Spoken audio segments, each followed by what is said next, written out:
Legacy Builders, it's Jenn McNeely here with JWM Designs and Marketing, and I am excited to share something with you, something that I know you guys have been asking for, and I am delivering it finally, right? I know you're doing it. But anyway, so today I've got with me an accountant extraordinaire, expert in all things related to taxes, accounting, all those things, those questions that you guys keep asking me that I tell you, no, don't send them to me because I don't know. I've got an expert for you. Her name is Tayna Gardner with Tayna's Taxes, and she is here, and I'm going to ask her some questions, the ones that you guys have, the ones I have. One thing I love about Tayna is that she is an entrepreneur just like us. We are all in the same boat, and so she's ready to share her expertise. So get ready, get your pen, get your paper, and let's get into it. Hey Tayna, it's Jenn. How you doing? Hey Jenn, I'm so happy to be here. Thanks for inviting me. I am glad to have you here, girl. I mean, people ask me questions all the time, and I'm like, yo, I am not an accountant, so stop asking me those. Legal questions, yes. Accounting questions, no. But I'm glad you're here, and I want to go ahead and get started, but I want you to introduce yourself so that all the people who are watching know who you are, where you are, and just give a little background on you. Sure. Yeah, I'm Tayna Gardner. I'm a CPA. I reside here in Atlanta. I created my own business at the beginning of 2020, Tayna's Taxes. After spending 10 years in corporate America, I was ready to venture out on my own and provide the same kind of service that I provided to corporate America to small business owners, tax planning, utilization of the tax code to the most beneficial way to businesses, and really helping out, that small business infrastructure that we have in Georgia and throughout the United States. I know that taxes can be super complicated, as well as bookkeeping and everything else that goes along with it. And I wanted to have the self-fulfillment to help out the businesses in need and give myself a little bit more freedom and entrepreneurial spirit. Well, that is amazing. Thank you so much for being here. Thank you for taking the time, because I know you're busy. I know that we're at the second deadline for taxes or this year for that delay. So I know you're busy. So thank you so much for taking the time to just talk with me and answer some questions. And I want to just go ahead and jump right into it, because one of the biggest questions that I often get as someone who works with entrepreneurs just like you is whether or not they should have an LLC or if they should have done an S Corp and the tax implications for that. So can you kind of just shed some light on the difference between those and what's best and what people need to know about that? Sure. So I also get this same question all the time. And I think the important thing to realize with business structures is that it's a two-pronged answer, that you always need to deal with your attorney and your tax professional together, because they kind of go side by side, but they're not mutually exclusive. So an LLC is a legal designation that says legally, this is a separate business from the individual sole proprietor. So Jenn, if I said that wrong, I know you will correct me. But once you have an LLC, and I know Jenn is going to encourage you to get an LLC, so I don't even need to go down that road. But once you have an LLC, that's when you can decide what kind of tax designation you want. So to become an S Corp, you already have to be an LLC. And then you file one form that says, I am choosing to become an S Corp, viewed through the lens of the IRS. So the S Corp designation is a tax-only designation. It is not a legal designation. If you do not file the S Corp election, you are a sole proprietor. And what that means is your business income and expenses, so your profit and loss statement, shows up on your form 1040. These are also called Schedule C filers, because the Schedule C is the form on the 1040 where that information would show up. For new businesses or non-complicated businesses, this is often the best answer because of simplicity purposes. You've got the LLC designation, so you're legally sound, but you don't want to deal with the hassle of the S Corp election or the extra forms or the extra tax reporting. However, the downside of being a Schedule C filer or a sole proprietor is that you are subjected to self-employment taxes. And that can end up accumulating fast when you're in a business that is making profits. So on the other side, The S Corp designation, like I said, is a separate tax return, but there are some other perks besides just the administrative burden. You can have more than one owner. If you're in a business that you think you're going to get outside investors that want profit in the business, this is a great option. Now, I will say all of your partners or owners of the S Corp do have to be in the United States. So I will say that's gotten me in trouble before. Because I didn't ask somebody where their partners were before I told them that they needed to be an S Corp. But also besides that, if you have other owners or partners, you want to retire, the S Corp lives on beyond you. So the S Corp designation is similar to a regular corporate designation, except that you're not subjected to the separate double taxation of corporations. I'm not even going to get into that. It's too much for us today.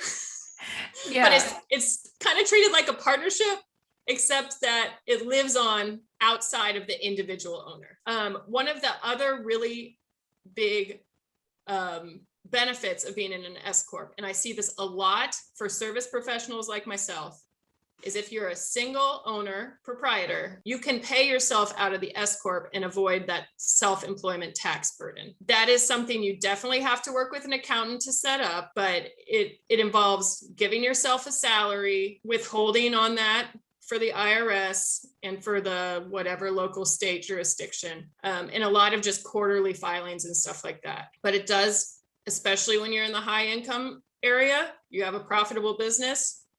Service professionals often are in profit because we don't have the same kind of, cost of goods sold and stuff, can provide significant tax benefits.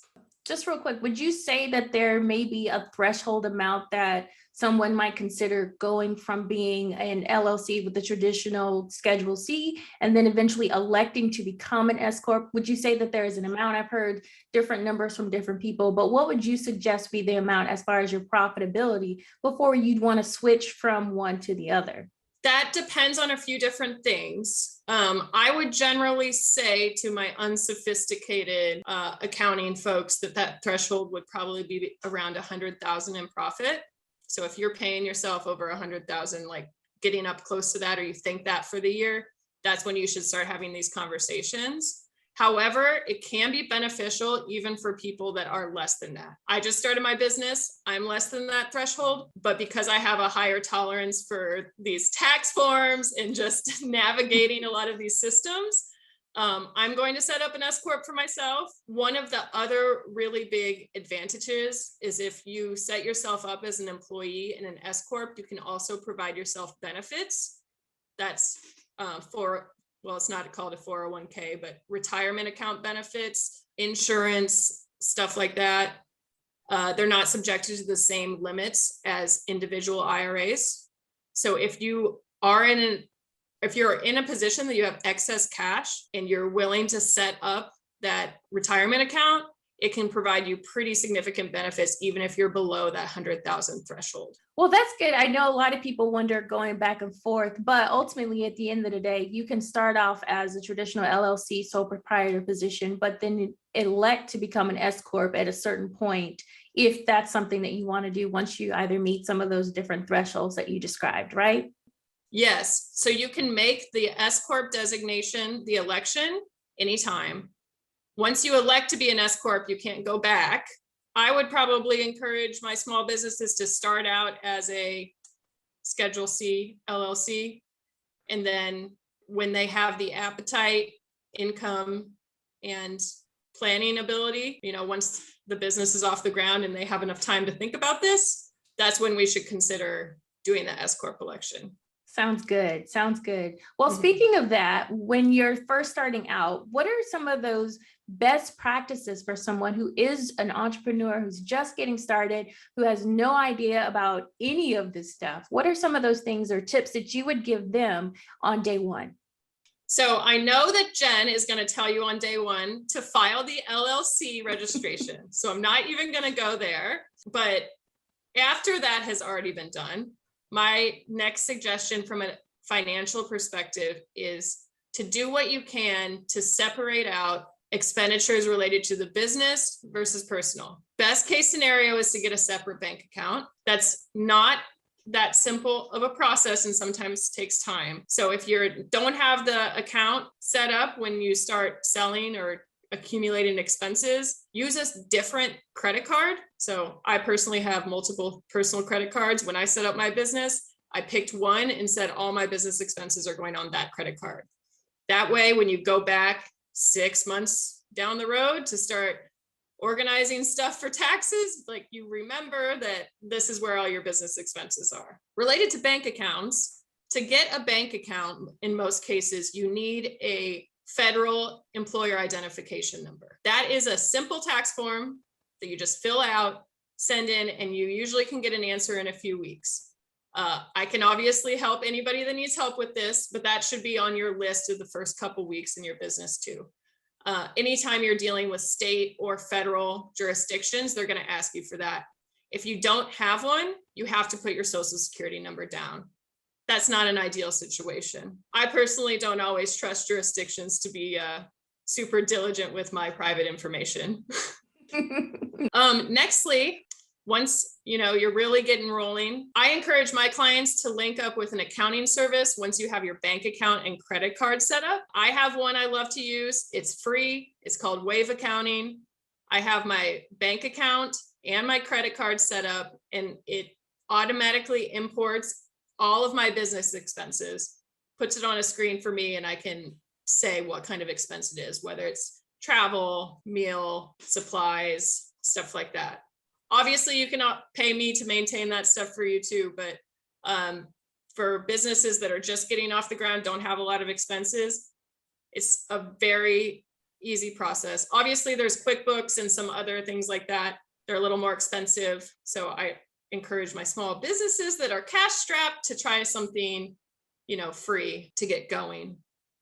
Keep all of your business receipts. I keep them in a folder in my desk. There are free services that will help you with that. I know Expensify is one that a lot of my clients really love. I personally have never been able to maintain it. I'm like, stuck in Google Sheets all day. So I'm like just typing stuff in, but that's for those people that are on the go, that's a really awesome tool. There are other tools. I'm not paid by Expensify. So don't worry about that. One other thing I wanted to make sure that I cover, because sometimes this is something that people overlook as opposed to like federal taxes. You do have to keep pretty good records for state taxes. If you're a service provider, like Jen and I, all of your income is sourced to where you provide the services. So for me, this is a simple process. Everything's in Georgia. However, if you're an online retailer, your income is sourced to where you ship your product. Keep good records of where you ship your product, or otherwise you're going to be possibly paying double in states. So that is really hard to go back and reconstruct if you don't maintain good records on the front end. That is really good to know, because I'm service-based, like you said. So I'm here in Georgia. I do everything here. But like you said, if you're doing stuff and sending things all over the country, you need to be aware of these things. And this is why having an accountant who knows that is such a vital thing for someone who is just starting out. Yes.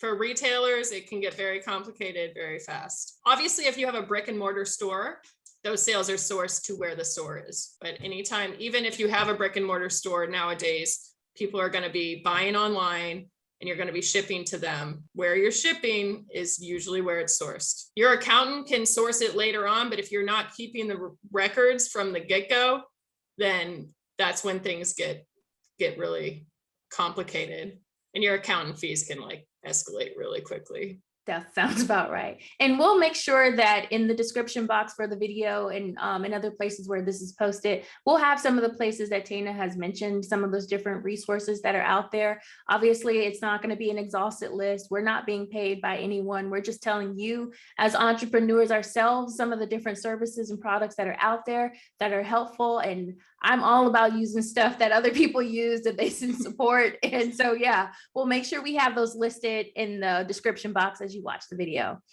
So Tayna, going back to that, these first time entrepreneurs, this is their first time, they've never done anything this before. Another question I get all the time is, how do I pay myself?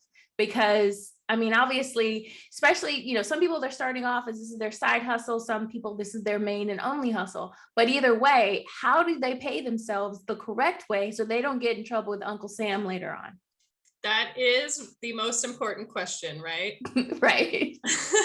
Especially if you're self-employed, you're like, oh, I have a job, but no pay. Exactly. Well, I do have a good answer for those of you who have not made an S Corp designation. If you're an LLC without an S Corp designation, you can just transfer money from your LLC bank account to your personal bank account. All of your earnings are taxed. All your earnings are reported.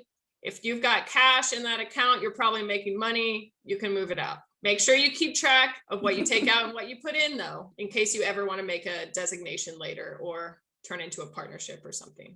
You don't get a tax deduction for what you pay yourself in that situation. However, if you do the S Corp designation, more record keeping is required. You do get a tax deduction for what you pay yourself in certain circumstances, which is part of the benefit of taking this election, right? You can either pay yourself via distribution, so that would just be a record keeping practice. A profits flow through, which means I know at the end of the year, I'm going to have income. It's going to hit my personal tax return. Just take out the cash as you want. Again, record keeping is key, but to really take advantage of this structure, you would want to make yourself an employee. I've already talked about self-employment benefits to that. There is a lot of administrative burden, but if you want to make sure, I'm taking advantage of the tax code the best I can, I know I'm going to have profit, I want to pay myself out every 2 weeks, this is the way to go.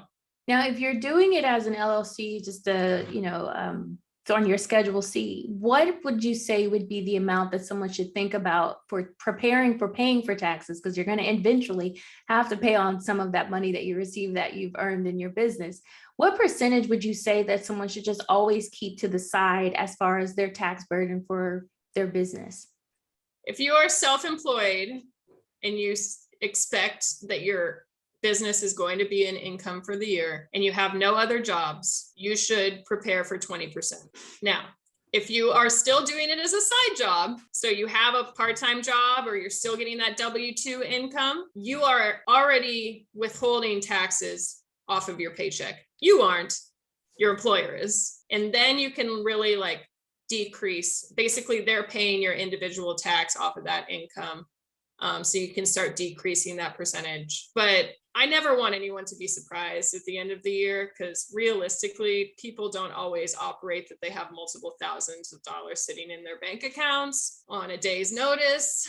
So 20 to 25% is a really, really good threshold to expect.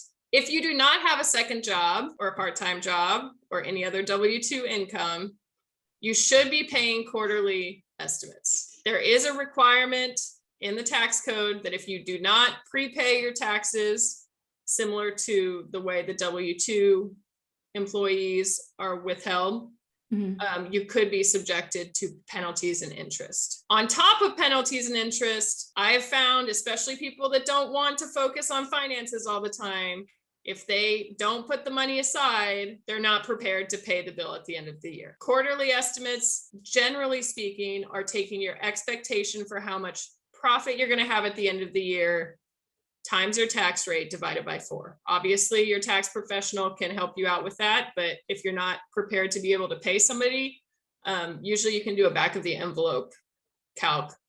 This is my expected profits, 20% divided by 4. That's what I need to pay quarterly.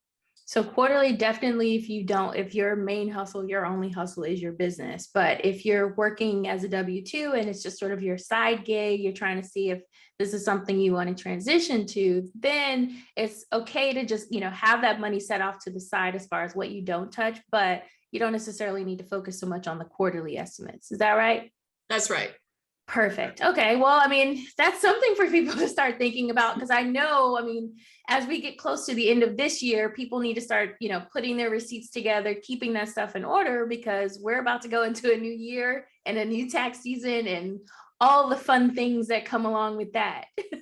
One other thing this isn't exactly related to this question, but one other thing I want to tell all of your viewers here is, if you want to participate in tax planning activities, you generally have to do it before the year ends. So if you're sitting watching this and thinking, wow, I made more money this year than I thought. I haven't paid estimates. I think I'm going to owe a lot of cash. Now is the time to engage with a tax professional to talk about planning. Right now, we have a super advantageous tax code for reinvesting your cash into your business via bonus depreciation, but you do have to make those expenditures before the end of the year to get the tax benefit. So Q4, you should be looking at your P&L, anticipating what you should have been paying, what you may owe, and think, hey, maybe now would be a really good time to reinvest my cash into my business via furniture, computers, upgrades, things like that. You get a tax deduction for this year. Oh, that's amazing. That's definitely something that you're not without hope. We are just in October. You are not without hope. You still have time to get your life together, because we all need to get our lives together. Yes, your retirement accounts, if you've been putting that off, you don't have a second job anymore and you haven't been putting anything away, set it up in Q4, get that payment out the door, you get a tax deduction for it.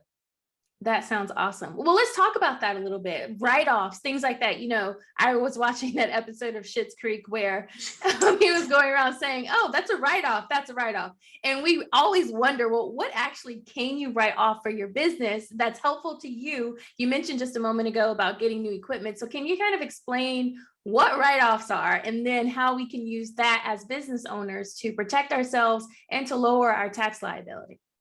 Sure.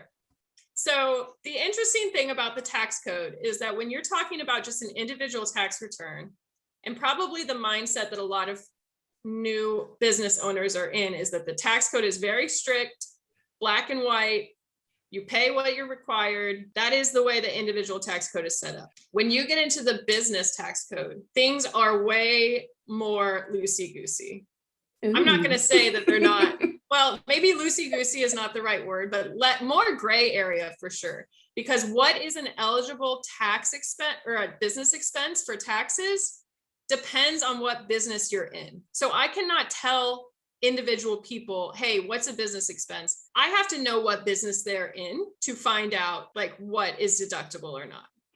For example, the business that I'm going to say you and I as service providers again are in is very different than somebody that works in movies or somebody that has an online retail shop. Business expenses depend on the business. The two main words in the tax code when we talk about business expenses are ordinary and necessary. But what is necessary is different for every single business. A lot of businesses have internet, cell phone, computers. Yes, those are kind of home office. A lot of that kind of transcends all different types of businesses, but there are different expenses for different businesses. I have clients that are in, like I said, entertainment industry. They have some very unusual expenses. We talk about agent fees, a lot more travel. Then when you have people that are doctors, you have licensing. I pay licenses, insurance. It just really depends on the business. What you really need to focus on when you're starting a business is, could I reasonably be expected to run a business without making this expense? If the answer is no, that's a business expense. There are a few things that are specifically outlawed as like business expenses. So entertainment, you can't really deduct anymore. So, country club fees, stuff like that, that's really been cracked down upon via the most recent tax overhaul. Luxury cars sometimes are disallowed. I personally have not had somebody that's bought as expensive of a car that it would be disallowed. So those are pretty generous. You talk about luxury cars. And there's a few others, but those are the two main ones that are like specifically disallowed. Oh, life insurance for executives. So if you have your own S Corp and you're paying for some crazy life insurance, that's not always deductible. But for the most part, it's really just like, can I run a business without doing this? I've got a lot of crafters, a lot of people who do a lot of DIY projects. They're influencers where they do projects and things online. So everything about their business, like you said, it's not necessarily traditional in the sense of what they're doing. But if they didn't buy these products, if they didn't make the products that they do and turn them into these DIY projects, they would have no business. And so for those individuals, is it a good idea for them to just, like you said before, keeping track of all the expenses that they have, keeping it clear as to this being for the business versus being for themselves, even if they're not actually selling a product, but they're just selling tutorials on how to create a product or how to turn things into something else? What I would encourage for any entrepreneur is, if you're not sure if it's a tax deduction, go ahead and put it on your corporate card, because your tax professional will tell you if it's not. I'm always thinking in terms of my, not tax P&L, but like my business P&L. Should this expense offset my income when I look at my business at the end of the year? If I think it's yes, put it on the corporate card. Your tax professional is going to do their due diligence and tell you if there's anything that isn't allowed. But for the most part, a lot of things that you would do in like the ordinary scope of business is going to be allowed. So speaking of tax professionals, for people who this is their first time starting a business and they've never met with someone before to do their taxes, they're like H&R Block, gurus. That's what they've always done. How would you tell them when they're looking for an accountant, some of the things that they need to make sure they ask them? Because like you said, each business and their expenses, that you have to get to know what their business is to let them know if it's a legitimate expense. What would you say, or how would you encourage them when they're interviewing people or looking for an accountant that can help them? First of all, you need to be able to trust your accountant. If you don't get a good feeling talking to them, they're not your guy. I'm sure that's exactly what you tell people when they're looking for lawyers. Absolutely. I would really focus on people that are in that small business mindset, because the bigger you get, you start specializing in different tax issues. You can always outgrow your tax provider. So if you start with somebody that focuses on small businesses and your business 5 years down the road, you're looking to sell or into some other complicated tax thing, most accountants will tell you when they're in over their head. We're all super busy. So if it's something that we're not good at, or we don't think that we have a comparative advantage for, we often refer to larger shops. But I would start with somebody that's used to dealing with small businesses and somebody that will help you out on the front end. I think that the tax or the CPA profession has changed a lot in the past few years. And I've heard a lot of people, especially small business owners, complain that they only hear from their tax professionals once a year. That is not the way it's supposed to work, because just like I told you, if you want to plan, you have to do it before the end of the year. That means you should be talking probably quarterly. And if you're not getting that kind of service, then you find somebody that will do it. Well, Tayna, since I know as an attorney, I am barred in only Georgia. So my jurisdiction is only Georgia. But for tax preparers like yourself and CPAs, you're not hamstrung like I am as far as where you can get services. So what I want to do is take a moment to let people know how they can get in contact with you if they're interested in using your services, because honestly, one of the biggest things is that, like you said, you want to be able to trust someone, but you also want someone who actually cares about the fact that, hey, you're a small business, so I understand exactly where you are and what you're doing. So please tell them, how do they get in contact with you? Sure. I have a website, taynastaxes.com. I've got a Facebook group or a business page, Tayna's Taxes. I don't do much on it, so I'm more of an Instagram girl. So you can find me at Tayna's Taxes there too. There's definitely a way to set up free consultations for new customers from my website and from the Facebook page.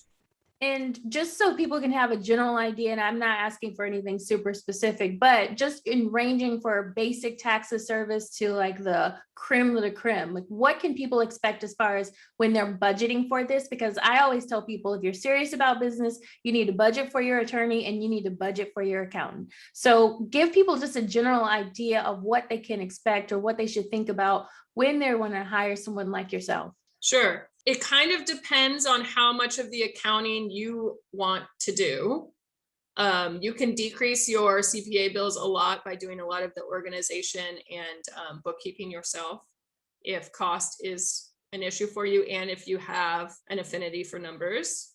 A lot of people don't, and they're like, nope, I'm going to bring a box of receipts to my accountant and they're going to do it all, which is totally fine. I gladly take on that work. I like organizing. So I would say if you are maintaining your own books and have a pretty good organization system, you should expect tax prep to be probably $400 to $750 for the whole year. So that would be like preparing the tax returns, doing the review.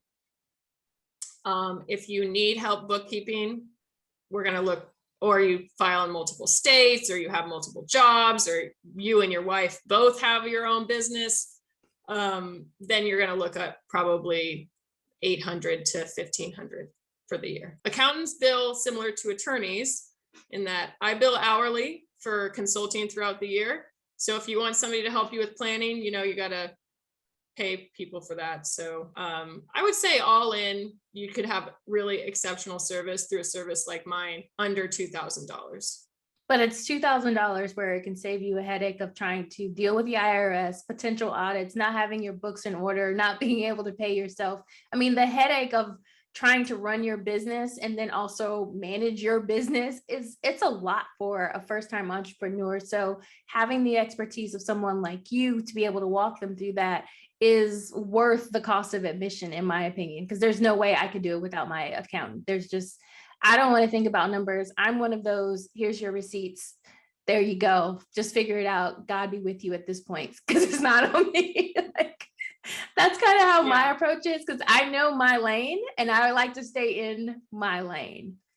So is there anything else that you think people should just think about and know? This has been so informative, and I'm so grateful for you just coming on and kind of explaining some of these tricky accounting, not so scary, but still a lot of work things.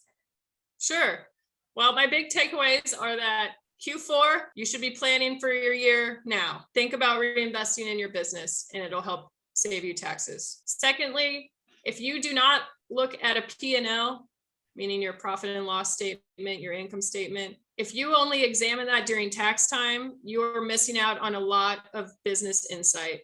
So if you're not able or wanting to set something like that up, find an accountant that will do it. I don't know how people can run businesses without knowing what they're making monthly and quarterly. I am an accountant, so I realize that's a biased viewpoint, but we're not just here for taxes. Like, we can really help out when you look at where can we make more money? Where can we save money?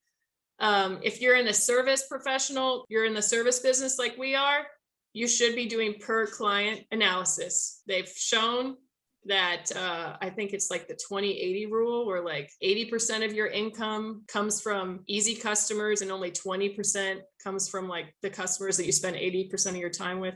I probably completely botched that, but anyone that's gone to business school knows what I'm talking about here. No, I followed you. You're right about that, though. Okay. Yeah. No, I totally follow you on that. Yeah. And then I would just say that, taxes don't have to be scary. The people that work at the tax agencies are nice people. They're reasonable people. Getting somebody that's not scared of it, that can get out ahead of it and explain it to you is going to be really, I think it's going to really bring down the stress of businesses if you get out ahead of it. So Q4, now is the time. I love it. Q4, get it together. Let's get our lives together. Let's get our books together. I'm definitely for it. And I mean, I'm glad you mentioned that about making sure, understanding whether or not you're making a profit, because a lot of people don't know. They're out there just slinging them products and them services around, and they have no idea, is your business profitable? And I think before we even started, you mentioned that a lot of business, you don't turn a profit for the first couple of years anyway, right? Yes, I would say I've worked with big companies, small companies, entrepreneurs. None of them usually make a profit your first couple of years. So don't get discouraged. Keep that side hustle going. If you can't sustain you, we believe in you. We'll get there. We'll all get there. We'll make it our main hustle at some point. Yes, that is the goal. That is the goal. Tayna, thank you so much for joining me. I truly, truly appreciate it. I know that the viewers are going to appreciate it. Get ready for people to start emailing and texting. All information, contact information is going to be included in the description box below. So don't worry, you'll be able to find us. You'll be able to see it. You can find the full video on YouTube, but we'll have some snippets on Instagram and other places. So you'll be able to find us and you'll be able to ask your questions. And if you've got more, we might end up having to do this again, but some of your more in-depth questions. So make sure you post those. Make sure you like, comment, and subscribe, share, all those wonderful things you do on the social medias. And thanks you so much again, Tayna, for joining me. I truly, truly appreciate it. Hey, thanks for having me, Jen. It was a lot of fun and I love working with you. You too. All right, y'all keep building.